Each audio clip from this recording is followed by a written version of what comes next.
Welcome back to Friday Night Arcade. This week I'm going to take a look at the Super Advantage for the Super Nintendo Entertainment System. So this week I'm taking a look at the Super Advantage for the Super Nintendo Entertainment System. This was released by ASCIIware, so it's not a first-party controller. Unlike the NES Advantage for the Nintendo Entertainment System, this was released by a third-party company, so you wouldn't know that to look at it. And the controller is, for starters, it's massive. This thing's big enough to be its own console, so it definitely kind of looks like a Super Nintendo. You've got the two buttons up here. Unfortunately, these don't actually work, and but it's got a similar color scheme, the same way the NES Advantage looked a lot like the Nintendo. And this thing's big enough to be its own console. I mean, it's practically as big as the Super Nintendo. It's actually almost the same size as the original Nintendo.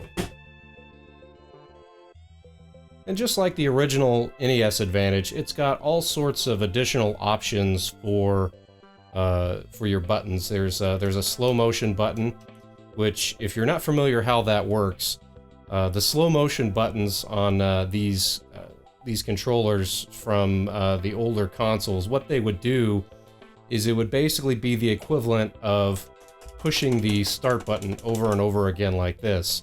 It would be as if you're just sitting there hammering on the start button, so it's pausing the game rapidly, and it'll make the game slow down. Now, for some games it works better than others, but if there's a particular spot in a game, you know, maybe like a shoot 'em up or something like that, that's really hard to get by, you could turn on the slow motion, and that would give you a little bit of an advantage. And then also there's all sorts of controls for the buttons. There's basically what these do is the rapid fire triggers.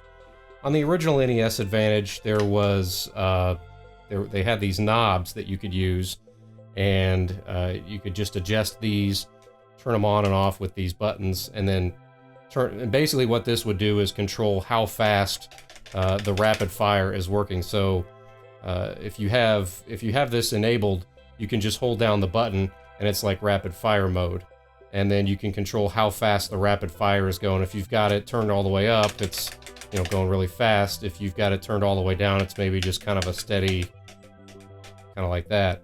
The Super Advantage has something similar. But instead of knobs, they went with these sliders. You can kind of see that there. These sliders, you can control how fast the button is being pressed. And then you've got multiple options here. There's full auto. So you can engage the turbo, and then there's also a full auto mode. So each one of these, you can turn it all the way on to automatic, and then or you can just turn on turbo. I think if you have it turned on to auto, you don't even have to be pushing down the button.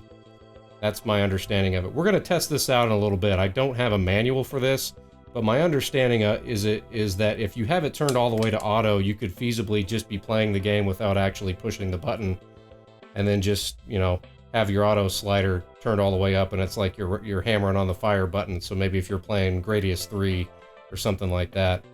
We're going to test this out in a bit, but another thing I wanted to show you, and one of the criticisms that I've read a lot about this controller is the button placement.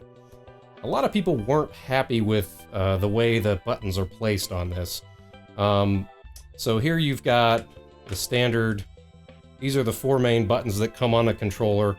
You've got YB, XA, just like a normal controller, and then the buttons that are on the top of the controller, the L and the R buttons, are over here off to the side.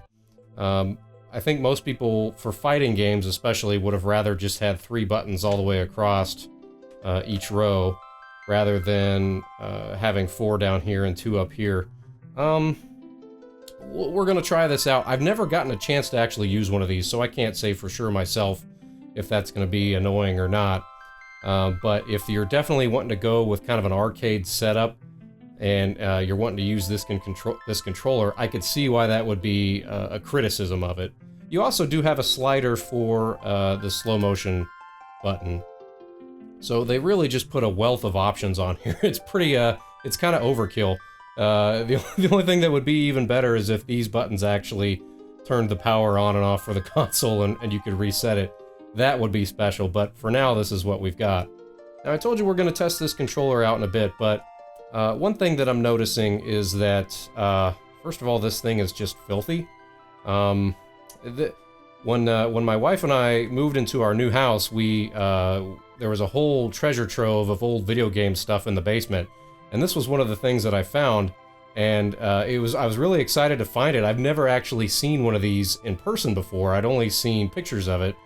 The NES Advantage was kind of a dime a dozen. You can find those for, you know, $8 at a thrift shop now. There was just a lot of them sold, but I think this came out a little later in the Super Nintendo's life cycle, and because it was third party, maybe it just didn't get circulated as much. So for this, I've never seen one before, so I was really excited to find it, but it definitely looks like it's a little gross. Yeah, it's definitely a little yucky, and these buttons kind of stick a little bit. So we're gonna actually take this apart and see if we can clean it up a little bit, and then we're gonna test it out on some games and see how it works. Okay, so the first thing I'm gonna do is I'm gonna go ahead and just take everything apart so that I can clean the exterior without damaging any of the internal components. So I'm gonna go ahead and take the joystick apart and then just use a regular Phillips head screwdriver to go ahead and start taking these screws out so that I can take off this top piece and see what we have on the inside.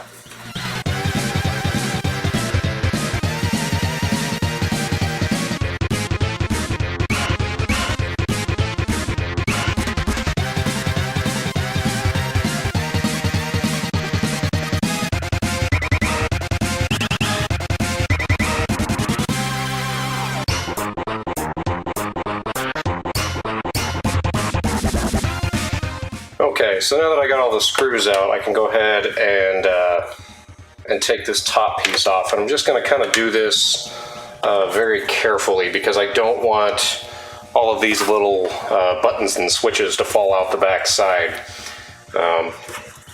You got to be real careful when you're taking this apart because all of these go in a certain area when it goes back together. So we'll just kind of gently pull this off. And okay, so that's easy enough. I was expecting more things to be connected to this part. That's good to know. Okay, so I'm going to set that up here out of the way for now. And we want to be real careful here because this is where the joystick connects, and there's a ribbon here. So when we take this piece out, we got to be real careful that we don't damage this ribbon that connects it to the main board. So it looks like we've got some more screws to take apart, so I'm just going to keep going and we'll see what we find.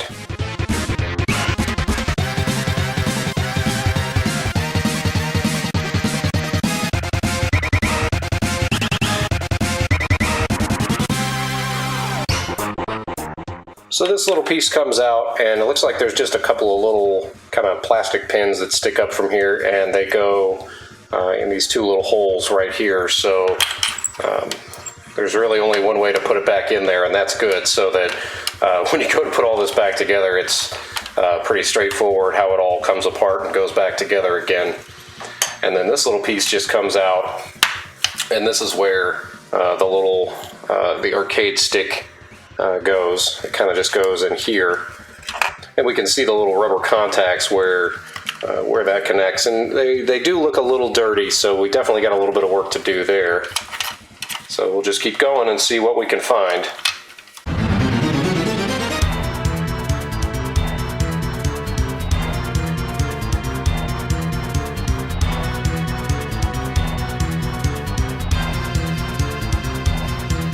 Okay, so we got this apart now, and we can see where the buttons specifically connect to their counterpoints on the board here, and it's really not in as bad a shape as what I thought it would be.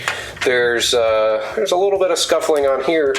Mostly what I'm concerned about is the inside of these buttons. definitely need a little bit of work. I think it's just, it's kind of like if you remember the old computer mouse would have that little trackball on the inside of it, and then it would basically just get a whole bunch of lint caked up in there. I think that might be kind of the case here. There's just a little bit of kind of lint and fuzz and stuff like that. If we take these buttons out and kind of look at them. So I'm going to do a little work on this. I've got, this is not Alka-Seltzer. I've got, this is just kind of a little bit of a soapy mixture, and I'm just going to take a toothbrush to this, and I'm going to take that to the exterior of the control pad as well as the interior of these buttons.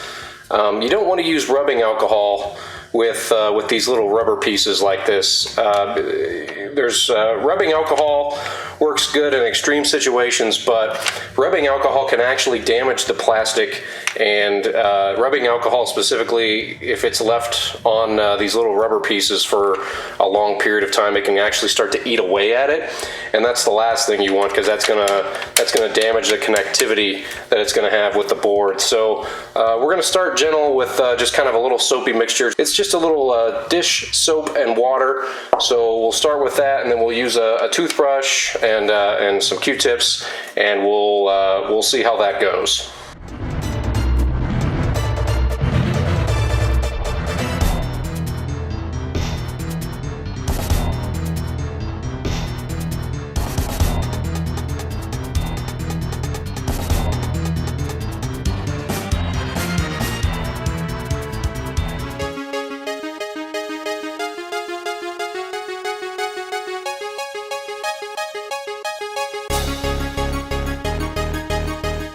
Okay, so I gave this top piece a good scrubbing with some soapy water and a toothbrush, and you can already see it looks 100 times better. I went ahead and rinsed it off in the kitchen sink, and now it just, I don't know how it's going to function, but cosmetically it certainly looks 100 times better. So what I'm going to do for now is just set this aside and let it air dry, and now I'm going to focus my attention on these buttons and see if I can clean these up a little bit as well. So for these buttons, they've got, it's plastic on the outside, and then on the back of it they've got a little rubber connection piece. So what I'm going to do for these is just the same way I'm going to use the same solution that I did with the exterior, and I'm just going to kind of dip these in the soapy solution here and clean off this little layer of fuzz and lint that's connected on the back of these rubber contacts here.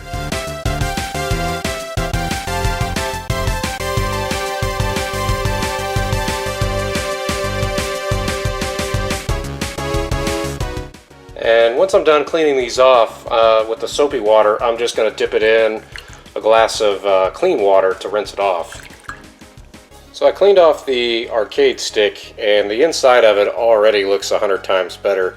I'm not sure how much of that has to do with the contacts, but there was a ton of just kind of lint and a little bit of corrosion even on that metal piece in there. So it definitely is starting to look like new.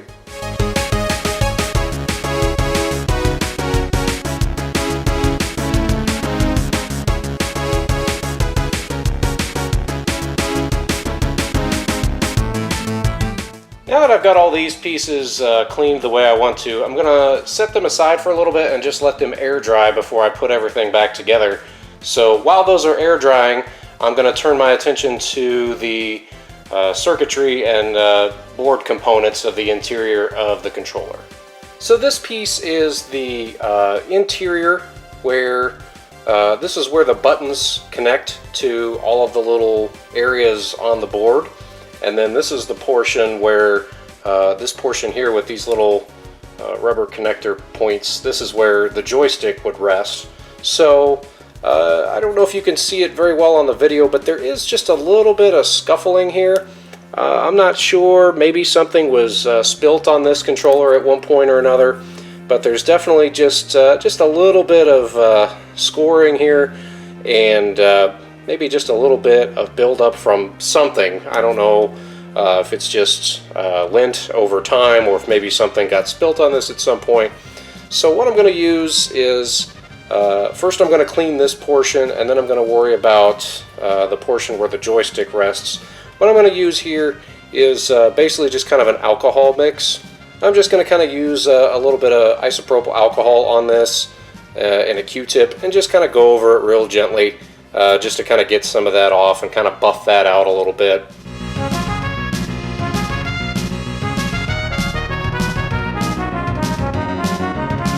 You can already see there's quite a bit of buildup and gunk on there that's coming off just in that little bit with the Q-tip. So we'll definitely keep going and see what we can get off of there. Now I'm just going to kind of take the dry end of the Q-tip and just kind of go over this a little bit and just buff it out. Okay, so now that we've cleaned that off, that looks pretty good. And the rest of this actually looks like it's in really good shape. I don't think that we need to do any soldering or anything like that. Everything looks like it's pretty good.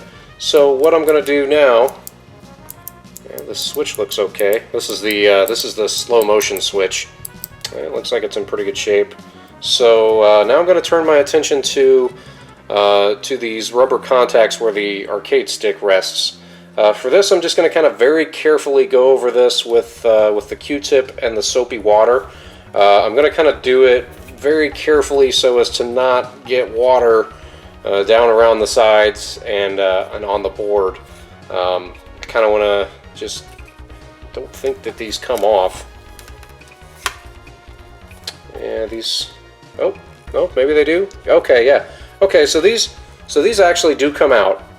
Ugh, yuck. So the little pieces of the fold just kind of flip down in there. So if you kind of tuck this down in, that's how that goes. So we can tuck that in there to get it back in. So what I'm going to do is just take all these out and go ahead and clean them, as well as try to clean off that little portion of the contacts. And this is good because I can clean this off without having to worry about getting soapy water on the internal components here.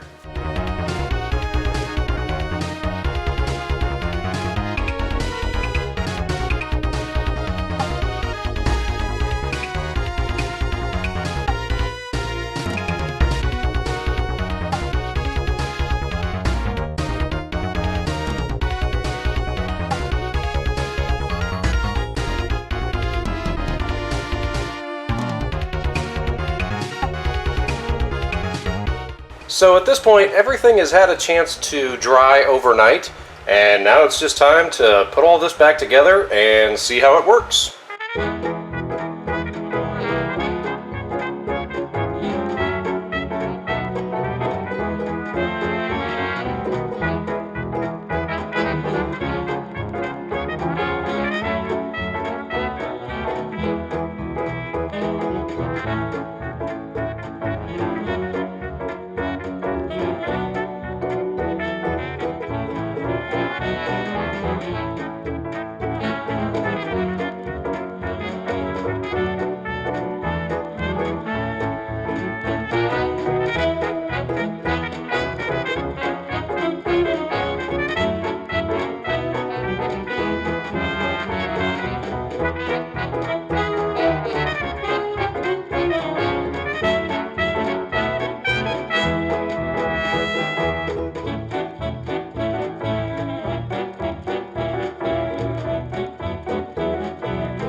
Okay, so everything is back together, and it definitely looks 100 times better.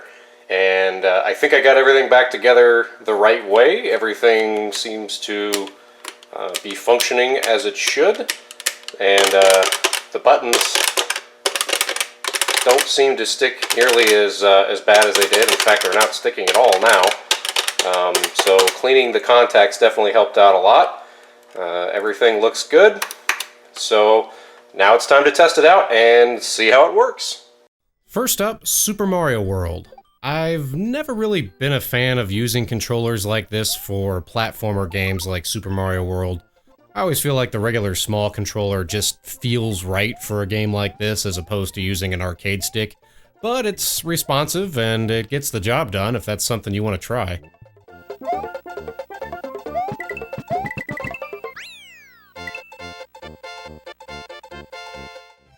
Next up is Gradius III. This is one of my all-time favorite space shooter games. I remember renting this game a ton when I was a kid. I gotta say, I do like using the arcade stick for this. You can put it into full auto mode, and I don't even have to push down on the fire button. You can just let it kind of do its thing and steer.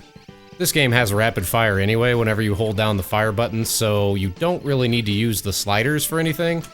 But you can use slow motion if you want to, and that could come in handy.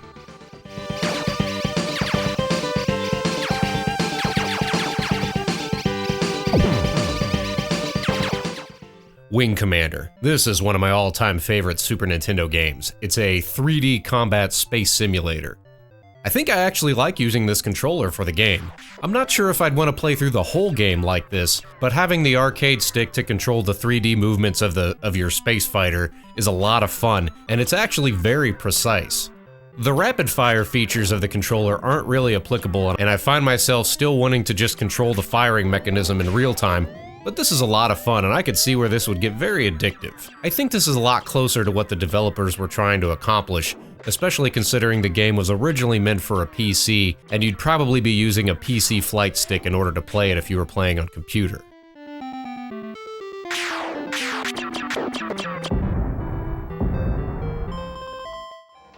Next up is Super Mario Kart. I do gotta say that I like using this controller for this type of game. The 3D effect is a lot of fun to control with the arcade stick. I never was very good at this game, at least not the Super Nintendo version, even before. Probably my version of choice is still the Nintendo 64 version, but this definitely adds a new element to the game, and it's quite a bit of fun to play. I would definitely recommend trying this one with the advantage if you can.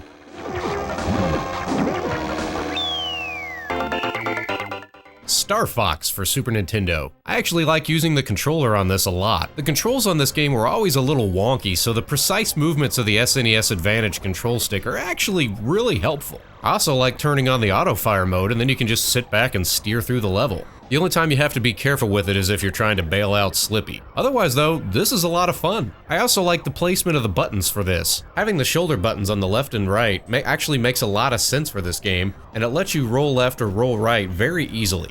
Overall, this is a great way to play the game.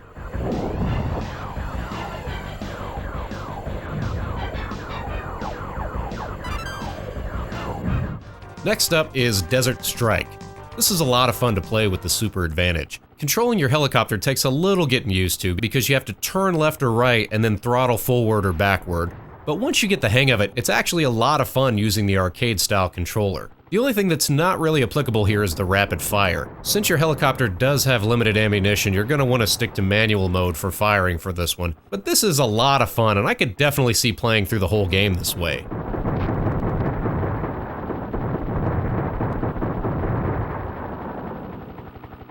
Super Punch-Out. I'll admit, I never was really very good at any of these Punch-Out games. They're a lot of fun to play, and certainly the nostalgia factor is high with these games, but I just never was really good at the very precise button combinations that you needed to have in order to beat a lot of the other characters, especially on the Nintendo version with Ball and Bull and all those guys. I never really could get very far in that game. Nevertheless, playing this with an arcade stick is a lot of fun. It's just button mashing goodness. I think this is kind of more of what the developers were going for when they made this type of game. It's a lot of fun just sitting here mashing the hell out of these arcade buttons, and the Super Advantage is definitely sturdy enough to take a little bit of a beating here. Having the Super Advantage probably doesn't really give you a huge edge when you're playing this type of game, but it's just a lot of fun, and that's kind of the whole point.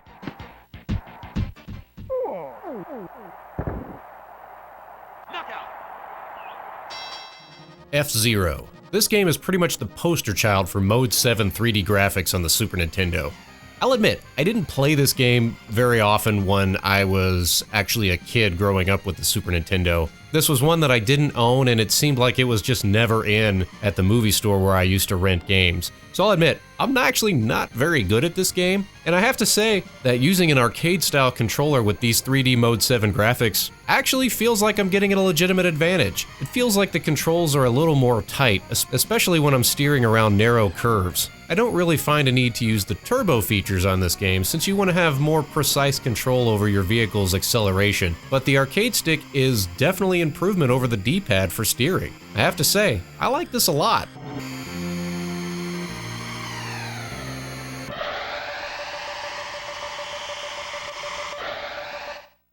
NBA Jam.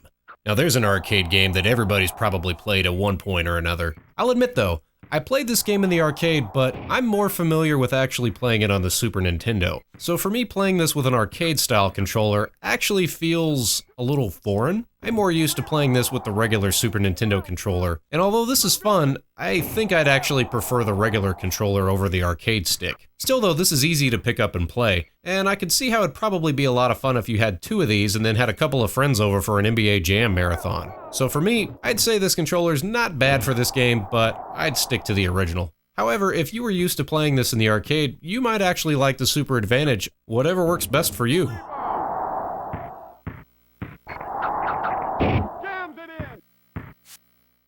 Street Fighter II. This is probably the one that everybody's curious about.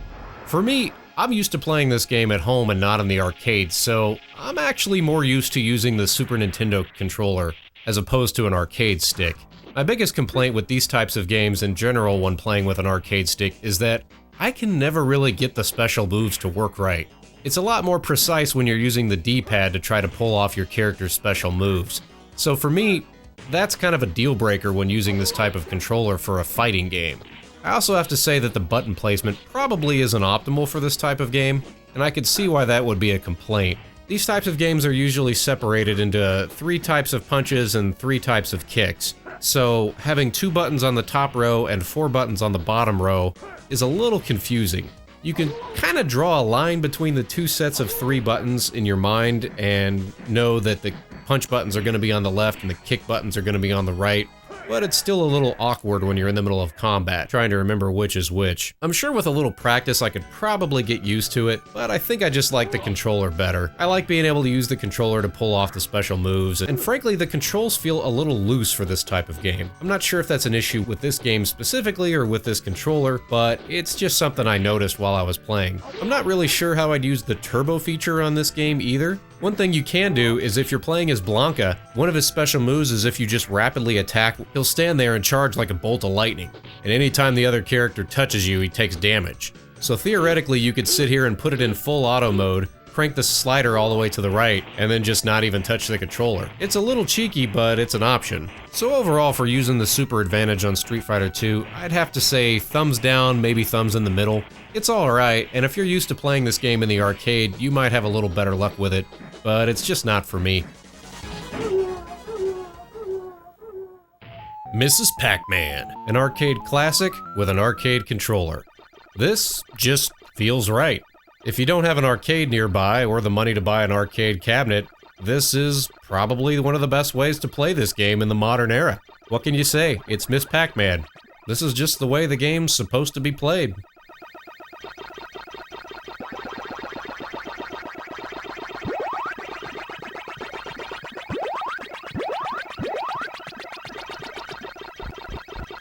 In fact, if you like arcade games, pick up a copy of Williams Arcade Classics and just go to town.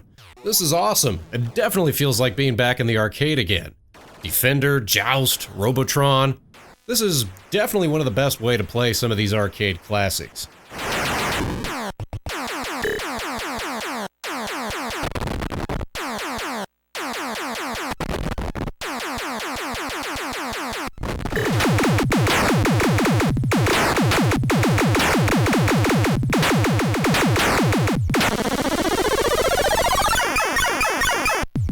Just wanted to say thank you for watching and thank you for checking out the channel.